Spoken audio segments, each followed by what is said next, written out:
শুরু করি তাহলে। উম এফ, আচ্ছা, যেটা বলতেছিলাম সেটা হচ্ছে যে যদি আমাদের এন নাম্বার অফ টার্ন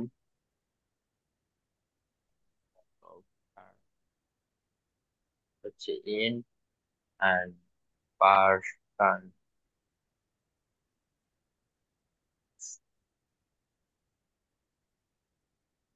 এ যদি হয় তাহলে আমাদের টোটাল এক্সপেনশন হচ্ছে এক্স ইকুয়াল, আর এফ হচ্ছে কে এক্স। ওকে, দেন এই স্প্রিংটাকে কেটে যদি আমরা ছোট করি তাহলে এফ ইকুয়াল কি হবে, এখানে স্প্রিং কনস্ট্যান্টটা চেঞ্জ হবে, এ ওয়ান এক্স ওয়ান, এখানে টার্ন নাম্বারটাও কম হবে, এন ওয়ান হয়ে যাবে, আর এখানে এক্স টু হবে, N two A, and F equal K two X. অর্থাৎ আমরা কেটে ছোট করার পরে দুইটাতে সেম ফোর্স দিতেছি, কিন্তু আমাদের কিন্তু এ কি, এ হচ্ছে যে পার টার্নে যে এক্সপেনশন, এটা স্প্রিং এর একটা কি বলো ফিজিক্যাল প্রপার্টি। যেহেতু স্প্রিং এর একটা ফিজিক্যাল প্রপার্টি, এটা স্প্রিংটাকে তুমি কেটে ছোট করো আর অ্যাড করে বড় করো, এটা স্প্রিং এর ইন্ডিভিজুয়াল প্রপার্টি, এটার জন্য এ আর কি কনস্ট্যান্ট বলতে পারো, পার টার্নে যে এক্সপেনশন সেম ফোর্সের জন্য। এটা এটা আবার স্প্রিংটা, স্প্রিং এর যে ওয়্যারটা সেটা কত মোটা তার উপর ডিপেন্ড করে, বা স্প্রিংটা কত দূরে দূরে আছে এরকম, কত বড় তার উপর ডিপেন্ড করে। একটা ছোট স্প্রিং এর কে অল্প ফোর্স দিলেই আমাদের অনেক বড় এক্সপ্যানশন হয়ে যায়, তাই না? আর হুম। এফ এর ভ্যালু ছোট হলেও এক্সপ্যানশনটা বড় হচ্ছে, তাহলে এক্সপ্যানশন বেশি হলে কি কে ছোট। তাহলে এই একটা চিকন স্প্রিং এর জন্য তোমার কে ইজ স্মল, একটা বড় স্প্রিং এর জন্য কে ইজ লার্জ। আবার স্প্রিংটা মোটা হলে কে আরো বড় হবে, মানে স্প্রিং এর ওয়্যারটা তোমার, মনে করো আমাদের একটা ছোটখাটো ইকুইপমেন্টে যেমন স্টেপলার, স্টেপলারের স্প্রিং আছে, এটার স্প্রিং কি চিকন ছোট, যেটার কে স্মল। আবার আমাদের কার বা বাইকেও স্প্রিং আছে যেগুলো কি অনেক বড় এবং মোটা, তাহলে এটার স্প্রিং কনস্ট্যান্ট বড়, যেগুলো সামান্য এক্সপেনশন করতে আমাদের অনেক বেশি ফোর্সের প্রয়োজন হয়। অর্থাৎ এটা মূলত আমাদের বাউন্সিং কমাতে ইউজ করা হয়। মনে করো কারের বাউন্সিং এর জন্য তোমার এক্সপেনশনটা যাতে বেশি না হয়, অর্থাৎ তোমার ফ্রিকোয়েন্সিটার জন্য, মানে ফ্রিকোয়েন্সির যেটা অ্যামপ্লিটিউডটা যাতে বেশি না হয়, তা মানে বেশি হওয়া, অ্যামপ্লিটিউড বেশি হওয়া মানে কি বেশি ঝাঁকুনি লাগবে, টেস্ট করার জন্য আমাদের আর কি হাই পাওয়ার স্প্রিং ইউজ করা হয়, বা হাই স্প্রিং কনস্ট্যান্ট। উম তাহলে পার্ট টাইম এক্সপেনশন হচ্ছে এ, যেটা আলটিমেটলি স্প্রিং এর ফিজিক্যাল প্রপার্টি তার উপরে ডিপেন্ড করবে। তাহলে আমাদের যদি দুইটা আলাদা আলাদা এই যে ছোট ছোট স্প্রিং দুইটা আছে, এই স্প্রিং দুইটাকে যদি আমরা অ্যাড করি তাহলে কি হবে, টোটাল কারেন্ট আগেরটাই হয়ে যাবে। এন হচ্ছে, এর সাথে আমরা এ মাল্টিপ্লাই করে দিলাম, তাহলে আমরা দুটো অ্যাড করতেছি মানে সিরিজে অ্যাড করতেছি,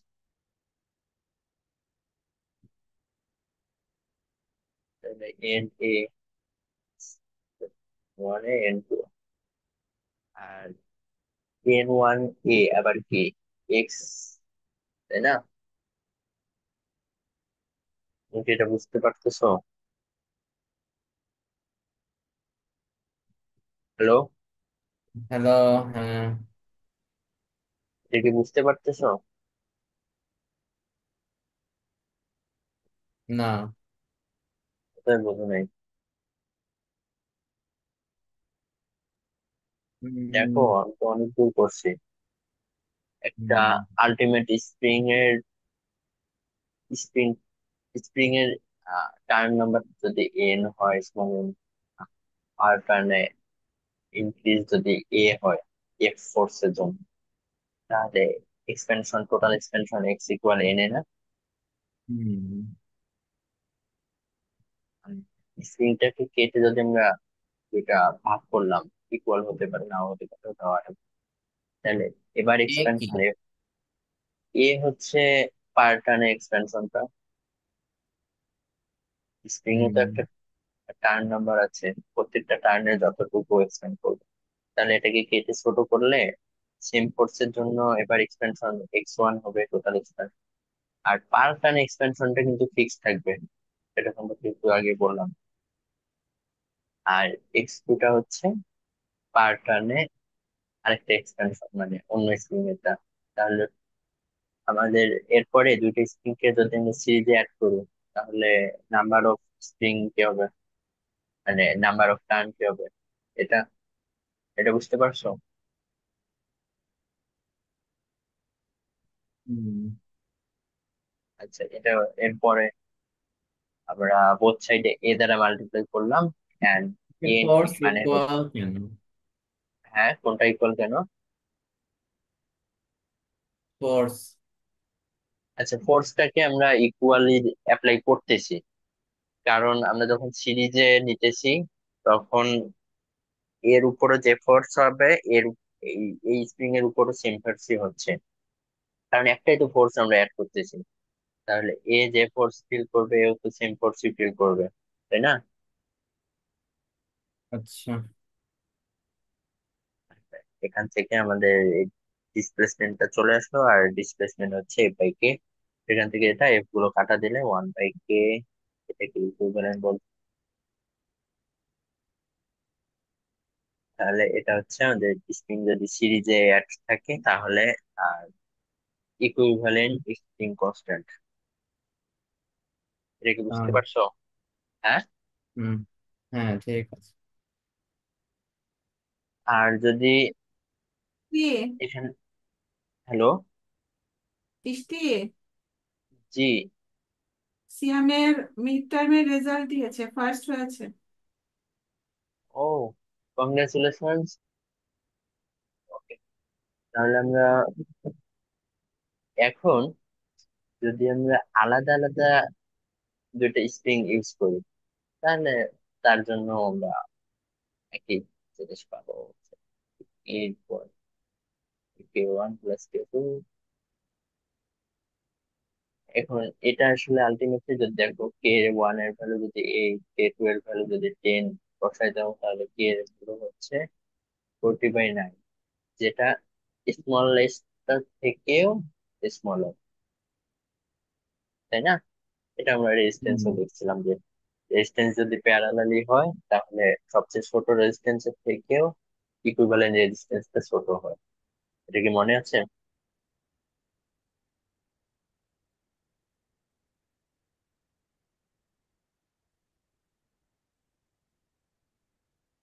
এটা কি বুঝতে পারছো? হ্যালো,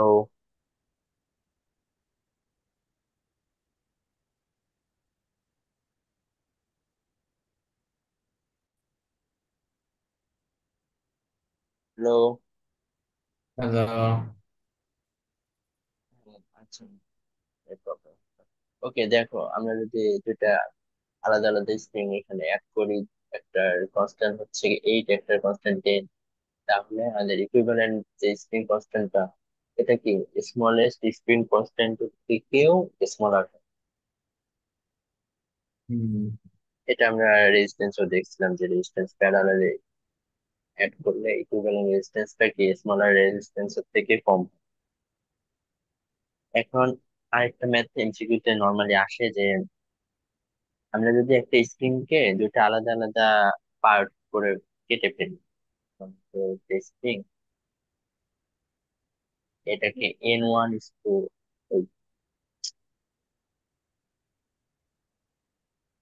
এটাকে N1 আর N2 পার্ট কেটে ফেলি, তাহলে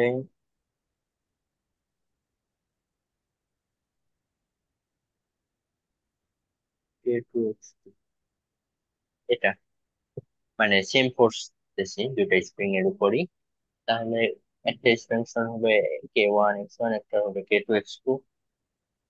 আর K1 X1 কে আমরা N1 A, K2 N2 A, then K1/K2 equal N2/N1। তাহলে আলটিমেটলি দেখো আমাদের এটা চলে আসলো।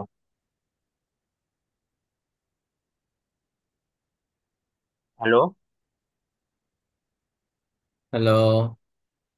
তুমি কি এই জিনিসটা বুঝতে পারছো যে N1 এর N2 এর রেশিওতে যদি আমরা কেটে ফেলি তখন কি হবে? হুম। আচ্ছা, তখন আমাদের স্প্রিং কনস্ট্যান্টের রেশিওটা আসলে N2/N1, ইনভার্সলি প্রপোর্শনাল বলতে পারো। তাহলে এখন যদি এখান থেকে আবার এই স্প্রিংটার কনস্ট্যান্ট ছিল K1 K2, তাহলে কে পেতে গেলে আমাদের কি করতে হবে? আহ ওই এটা যেহেতু 1/K কিউ। আচ্ছা, এটা তুমি একটু চিন্তা করি, তাহলে আমি পরে দেখাই দিব। এটা ইনভার্সলি প্রপোর্শনাল, এটা একটু মাথায় রাখবা। তাহলে হুম। হবে, মনে করো যে এটা স্প্রিং কনস্ট্যান্ট কে, আমি এটাকে 3:5 রেশিওতে কাটলাম। তাহলে এই ছোট স্প্রিংটার কনস্ট্যান্ট K1, বড়টার যদি K2 হয় তাহলে এটা হবে এই 3। মানে ছোট স্প্রিং এর স্প্রিং কনস্ট্যান্ট বেশি হবে, বড় স্প্রিং এর স্প্রিং কনস্ট্যান্টটা কম হবে। ঠিক আছে। হুম। আচ্ছা। আচ্ছা, এরপরে প্যারালালের জন্য দেখো,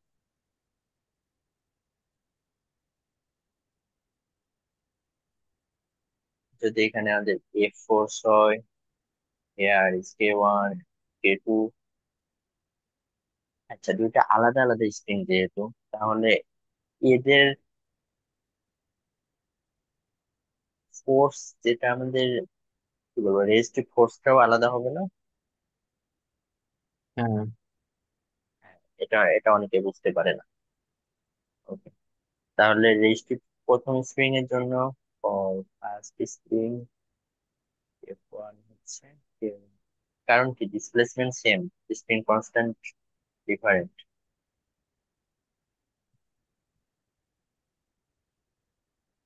টোটাল ফোর্স কত? F=F1 + F2, Kx K1x K2x, তাহলে K equivalent = K1 + K2। এই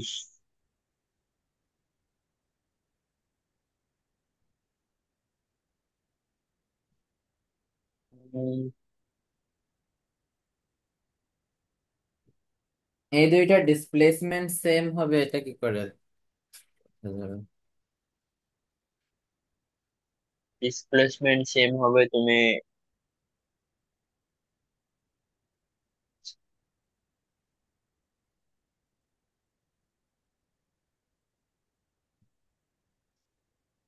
এখন তোমার যেটা বলতে চাচ্ছো,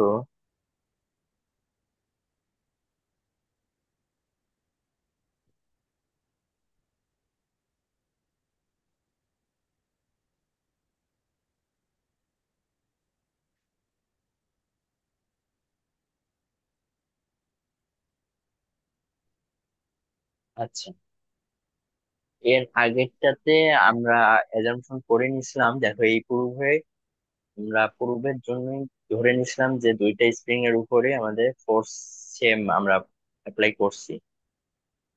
ঠিক আছে। হুম। আর এখানে এই প্রুফটার জন্য আমরা দুইটা স্প্রিং এর ফোর্স আলাদা আলাদা হলেও সেটা সমস্যা নাই, কিন্তু দুইটা স্প্রিং এর জন্য আমাদের ডিসপ্লেসমেন্টটাকে সেম ধরে অ্যাজাম্পশনটা করতেছি। মানে অ্যাজাম্পশনটা বলতে প্রুফটা করতেছি যে আমাদের ফোর্স হোয়াট এভার দেই, কিন্তু আমাদের ডিসপ্লেসমেন্ট যাতে সেম হয়। এখন ডিসপ্লেসমেন্ট সেম হওয়ার জন্য তোমার এই যে এই ব্লকটা, কি বলবো, এই ব্লকটা তোমার ইয়া হতে হবে, সিমেট্রি হতে হবে, মাস্ট নট।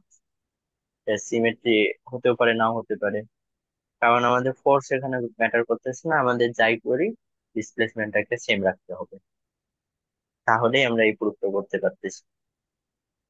আর আলটিমেটলি আর কি, ডিসপ্লেসমেন্ট যাতে কাটা যায় সেজন্য ডিসপ্লেসমেন্টটাকে সেম রাখতেছি, আগেরটাকে ফোর্স যাতে কাটা যায় সেজন্য ফোর্সটাকে আমরা কনস্ট্যান্ট রাখতেছি। বুঝতে পারছো? কারণ এখানে ফোর্স কে কনস্ট্যান্ট রাখা ওটা যেমন আমাদের হাতে, মানে যে প্রুফ করবে তার হাতে, ডিসপ্লেসমেন্ট কেও কনস্ট্যান্ট রাখবে ওটাও আমাদের হাতে। ঠিক আছে? হুম। একটা কোনো কিছু প্রুফ করতে তো একটা সার্টেন ওয়েতে যেতে হয়, এটা একটা ওয়ে।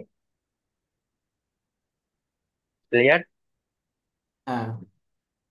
আচ্ছা, আমি যেটাকে তোমার রেজিস্টিভ ফোর্স বলতেছি এটার একটা আবার ভালো নাম আছে, সেটা হচ্ছে রেসিপ্রোকাল ফোর্স, বাংলায় বলে প্রত্যয়নী বল।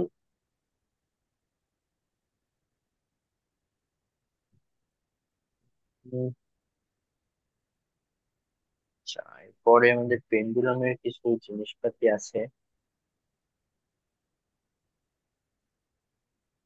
পেন্ডুলামটা পড়াই দিলেই, আচ্ছা পেন্ডুলাম আছে, এন্ড দেন সিম্পল হারমোনিক মোশনের এনার্জি আছে। তোমারও পড়ানো শুরু করলাম, বৃষ্টিও থেমে গেল।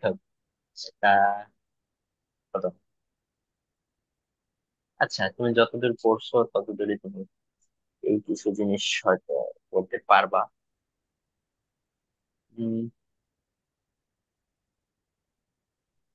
টি ভার্সেস জি এর গ্রাফ কি হবে? টি ভার্সেস জি এর graph, downward curve. Downward any shape name? Conic. অনেক হাইপারবোলা। হুম। এটা তোমার আমরা পিভি ডায়াগ্রামে দেখছিলাম হাইপারবোলা, এরকম হাইপারবোলা আর কি, মানে ইনভার্সলি প্রপোর্শনাল হাইপারবোলা। T1/L। কে? T1 ভার্সেস এল। টি ওয়ান ভার্সেস এল, এটাও তো হচ্ছে ইনভার্সলি প্রপোর্শনাল। আচ্ছা না, এটা হচ্ছে স্ট্রেট লাইন, মানে উপরে যা প্রপোর্শন। আচ্ছা, স্ট্রেট লাইনের কোনো আর কোনো প্রপার্টি আছে এখানে? মানে T is proportional to root L. মানে চিন্তা দিয়ে যাবে। হুম। আচ্ছা। আচ্ছা, এখানে তিনটা আঁকলাম, এখন আমি যদি বলি যে একটা G1, একটা G2, একটা G3, কোথায় গ্র্যাভিটি বেশি, গ্র্যাভিটেশনাল এক্সেলারেশন? গ্র্যাভিটি জি ওয়ানে বেশি হবে। কারণ হ্যাঁ, ঠিক আছে, কারণটা বলতে পারবা? কারণ যেহেতু জি এর সাথে ইনভার্সলি প্রপোর্শনাল, তো কম হ্যাঁ, হচ্ছে। টি স্কোয়ারটা বেশি পাবো। নাইস। এল ভার্সেস জি গ্রাফ। এল ভার্সেস জি, এটা কি ডাউনওয়ার্ড হবে? এল আর জি এর মধ্যে রিলেশন কি যদি টাইম ফিক্স থাকে, টাইম পিরিয়ড? উম, জানি না তো, inversely proportional. Time period fix, তাহলে এল ইজ প্রপোর্শনাল টু জি হবে না? আচ্ছা। টি ইজ 2π/L/জি। তুমি বলো এখন, টি কনস্ট্যান্ট হলো,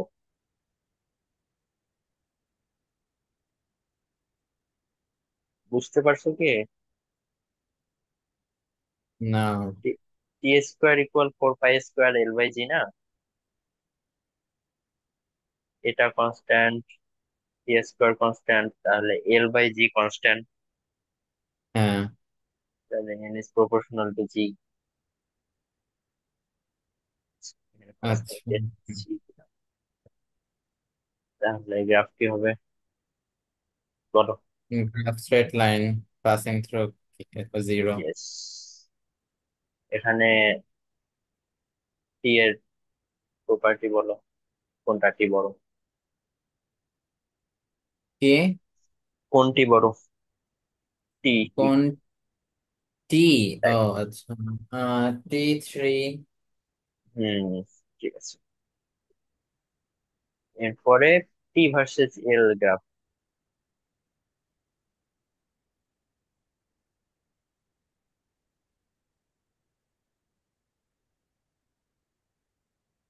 চিন্তা করো। কোনিক্স পড়ছো? কনেক্স না তো। ও, কোনিক্স পড়াই নেই। হ্যাঁ। আহ, এটা হচ্ছে টি ভার্সেস এল। একটা একটা যদি তোমার মানে টি স্কোয়ার ইজ প্রপোর্শনাল টু এল না, যদি একটা পাওয়ার টু হয় তাহলে সেটা হাইপারবোলা, সরি হাইপারবোলা, প্যারাবোলা। হুম। আচ্ছা, এটা নিয়ে আমরা ফোনিক্সে আরো ডিটেলস পাবো। উম, মানে এখানে তোমার সেকেন্ড পলিনোমিয়াল ইকুয়েশনের গ্রাফে আর কি প্যারাবোলা। আর তুমি যদি একটু চিন্তাও করো, দেখো আমাদের এল এর ভ্যালু যদি অল্প ইনক্রিজ করি, টি এর ভ্যালু কিন্তু, সরি টি এর ভ্যালু অল্প ইনক্রিজ করলে এল এর ভ্যালু কিন্তু অনেক ইনক্রিজ হবে,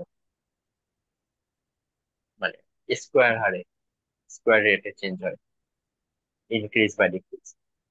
তাহলে এই জন্যই আর কি প্যারাবোলা হয়।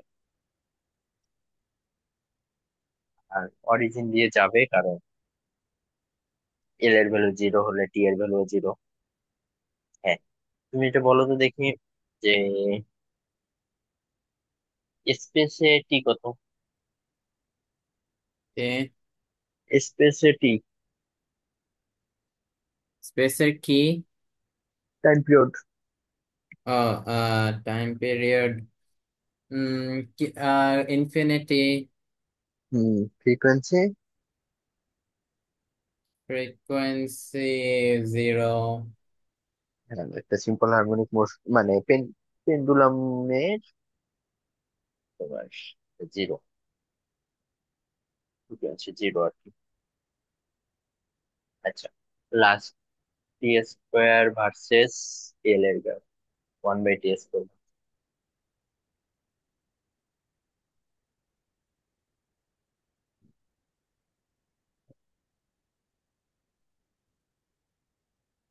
যে কোনো গ্রাফ আঁকার মেইন আইডিয়া হচ্ছে যে আমাদের ইকুয়েশন জানতে হবে। তোমার ডেসমোসেও যদি তুমি গ্রাফ আঁকতে চাও, তোমার যেটা ও চাবে সেটা হচ্ছে একটা ইকুয়েশন দেবে তোমার। আগে গ্রাফ আঁকতে গেলে ফাইন্ড করতে হবে ইকুয়েশন। এটা তো তুমি ফাংশন যখন পড়ছো ম্যাথে, তখনও তো দেখছো মেবি, যে ফাংশনে রাইট শিফট, লেফট শিফট বা মাল্টিপ্লাই হলে গ্রাফ গুলো কিরকম শিফটিং হয়, সেগুলো মূলত ফাংশনের উপর ডিপেন্ড করে। আচ্ছা বলো, এটা কি হবে? গেস। হুম, কে জানি। টি এর ইকুয়েশন বলো। টি স্কোয়ার। টি স্কোয়ার হলে তো স্ট্রেট লাইনই হইতো। আচ্ছা, টি স্কোয়ার দেখো, four pi square by g. এখন আমাদের এই পার্টটুকু constant, a is proportional to one by T square inverse one না?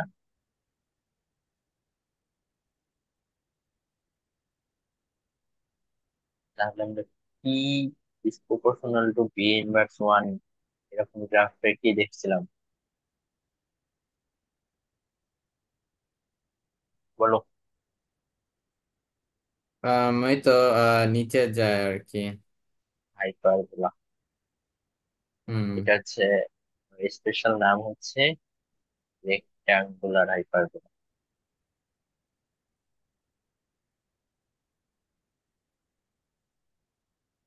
আর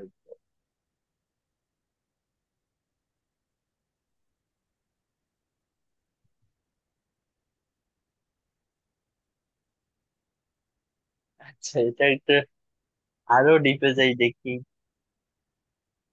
এখানে একটা G1, একটা G2, একটা G3। বলো কোনটা জি বড়?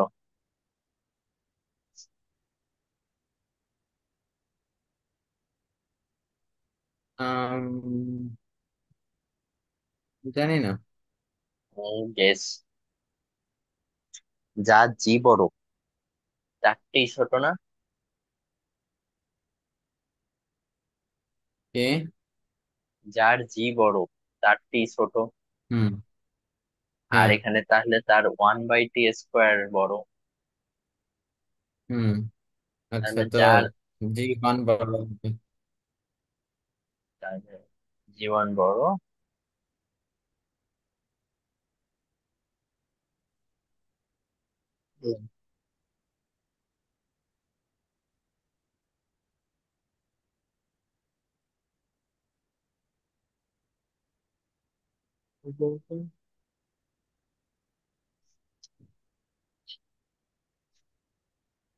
আচ্ছা, একটা পেন্ডুলাম তোমার আর্থ থেকে মুনে নিয়ে গেলে তার সেটা কি ফাস্ট হবে না স্লো হবে?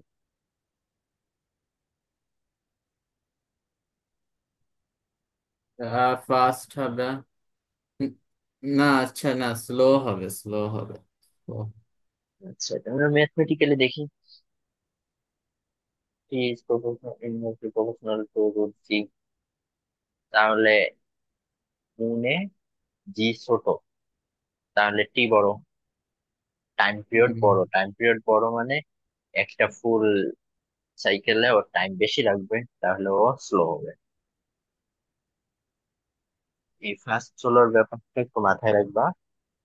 তুমি যখন পাহাড়ের উপরে যাবা তখন ও স্লো হবে।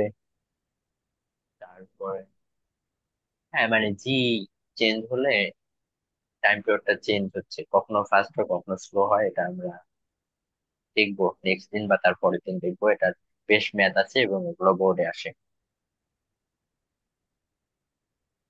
আগে আগে আমরা পেন্ডুলাম দিয়ে কিন্তু টাইম মেজার করা হতো, যে একটা একটা টিকে 1 সেকেন্ড আর একটা টিকে 2 সেকেন্ড, এভাবে।